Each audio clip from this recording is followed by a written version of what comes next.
Hello বন্ধুরা, তোমরা সবাই কেমন আছো? আশা করি খুব ভালো আছো। তো আজ ছিল দশমী। তো দশমী ছিল, তো আজকে একটু দেখতে পাচ্ছ তোমার দাদাভাই মাছ নিয়ে এসেছিলো সকালে। তো মাছগুলো আমি বেছে রেখেছিলাম। তো দশমী বলে একটু আমি পায়েস করছিলাম। নিয়ে আমার পিসি বলে যে একটু মিষ্টি জিনিস যেহেতু করতে হয়, তো আমাদের নারকেল নাড়ু আর সব কিছু করা ছিল। তা ভাবলাম যে একটু দুধের পায়েস করি। তো চালের পায়েস করিনি, তোমাদের দাদা ভাইয়ের জন্মদিন ছিল। তো জন্মদিনে পায়েসটা চালের পায়েসটা একবারই করবো, তাই যে শ্যাওয়ার পায়েসটাই করলাম। চালের পায়েসটা খেতে অতটা আমি পছন্দ করি না, আর আমার ছেলেও অতটা পছন্দ করে না। সেমইটা খুব ভালোবাসে, সেই জন্য সেমইটাই করলাম। তো দেখতে পাচ্ছ কড়াইয়ে দুধটা রেখেছি, কারণ আমার যে ডেকচিতে আমি দুধ রাখি সেই ডেকচিটা এঁঠো হয়েছিল, তার জন্যে কড়াইটাতেই, আর অনেকটা দুধ ছিল বলে কড়াইটাতেই ভালো করে গরম করেছিলাম। আর এদিকে আমার পায়েসটা, সময়ের পায়েসটা আমার এদিকে রেডি হয়ে গিয়েছে। তো একটু তেজপাতাও দিয়েছিলাম। তো দেখতে পাচ্ছ তারপরে বৃষ্টিটা এত জোরে নামিয়েছিলাম, দেখতে পাচ্ছ উনুনটা ধরেছিলাম, তো উনুনটা নেমে গেল। তো উনুনে শুধু জাস্ট ভাতটা শুধু নামিয়েছি। আর এত বৃষ্টি বলার নেই। এই দেখতে পাচ্ছ ঝমঝম করে বৃষ্টি হয়ে যাচ্ছে। তো দশমীতে আমরা সিঁদুর খেলতে যাব, সেটা যাওয়া হবে। তো সেটাও ভাবছিলাম। তারপরতে আমার এদিকে ভাতটা নামিয়ে করে এদিকে মশলাটা বাছছিলাম, মাছটা ভাজা ছিল। মাছটা ভাজা হয়ে গেছিলো আমার।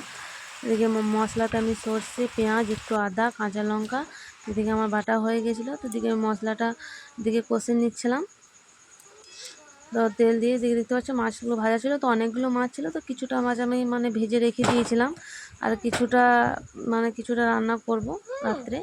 এদিকে আমি হলুদ আর পরিমাণ মতো লবণ দিয়ে পরে মশলাটা কষে নিচ্ছিলাম, যেহেতু মাছটা একটু টক করব। এদিকে আমি নুনটাও দিয়ে দিয়েছিলাম। তো একটু হালকা আমি লঙ্কা গুঁড়ি দিয়ে দেবো। লঙ্কা গুঁড়িটা একটু কাশ্মীরি লঙ্কা গুঁড়ি, যেহেতু রঙ একটু এটা ঝাল নেই, আমার ছেলে হয়তো ঝাল খেতে ভালোবাসে না। তো এদিকে আমি কচুগুলো দিয়ে দিয়েছিলাম। দেখ আমাদের বীরভূমের কচু, তো কচু অনেকে গুলগুল করে, কিন্তু আমাদের এখানে বীরভূমের কচু গুলগুল করে না। এদিকে কচু দিয়ে দিয়েছিলাম। এদিকে জলটা হালকা যেহেতু মাছটা লাগালা করবে, এদিকে আমি আচারটাও দিয়ে দিয়েছিলাম। তো আচারটা দিয়ে মাছটা একটু ঝোলটা একটু ফুটতে দেবো, তারপর মাছগুলো ছেড়ে নেবো আমি। তো মাছগুলো দিয়ে পরে আমি 10-20 মিনিট ঝোলটা একটু ফুটিয়ে নেবো, একটু বসা বসা হয়ে যাবে, দিয়ে আমি মাছটা বন্ধ করে দেবো। তো এইদিকে দেখতে পাচ্ছ জলটা এখনও বন্ধ হয়নি। আর আমার দুর্গা মন্দিরে অ্যানাউন্স করেছে যে 10টা থেকে যেহেতু সিঁদুর খেলা আরম্ভ হয়ে যাবে। তো দেখা যাক কটা থেকে আরম্ভ হবে। এখন এত জলে তো আর বেরোবে না ঠাকুর। তো দেখতে পাচ্ছি আমার রান্নাশালের অবস্থা দেখে নাও, জলে তো আমি বাইরে বেরোতে পাইনি। যা করছি ঘরেই মশলা বাটা, ঘরে জল ফেলা, সব কিছুর দিকে অন্ধকার হয়ে গেছে।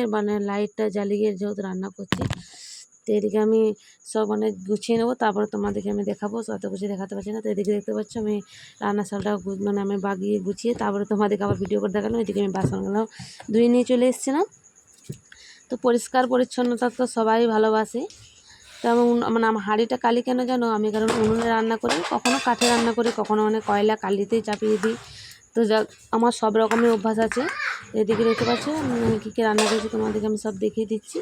তো এদিকে ভাত করেছিলাম, এদিকে করলা ভাজা, আর এদিকে দেখতে পাচ্ছি ছোটো বাটিতে পোস্ত, যেটা ঝাল ছিল না, আমার ছেলের জন্য উঠিয়েছিলাম। এটা বড়ি আলুতে পোস্ত করেছিলাম। এদিকে ডাল, এদিকে মাছের টক আর করলা ভাজা। তো আমি এগুলো আজকে রান্না করেছিলাম, তাও অনেক তাড়াতাড়ি উঠেছি, তাড়াতাড়ি রান্না করে নিয়েছি, যেহেতু আমি আজকে দশমী সিঁদুর খেলতে যাব, মায়ের বিসর্জন আছে। তো সব কিছু আমি ঢাকা চাপা দিয়ে রেখে দিলাম। তো আমি একটু রেডি হয়ে যাব, সব কিছু বার করে রেখেছি। তো দেখতে পাচ্ছি এদিকে রেডি হয়ে যাব। তো বন্ধুরা, তোমাদের আমার ভিডিও কেমন লাগে অবশ্যই কিন্তু কমেন্টে জানিও, আর ভালো লাগলে কিন্তু লাইক, কমেন্ট আর সাবস্ক্রাইব করতে কিন্তু ভুলবে না। তো আমি রেডি হয়ে গেছি, মায়ের বিসর্জনে যাব। তোমরা যদি বিসর্জনের ভিডিও দেখতে চাও তো আমাকে ফলো করো নেক্সট ভিডিওতে। Bye bye.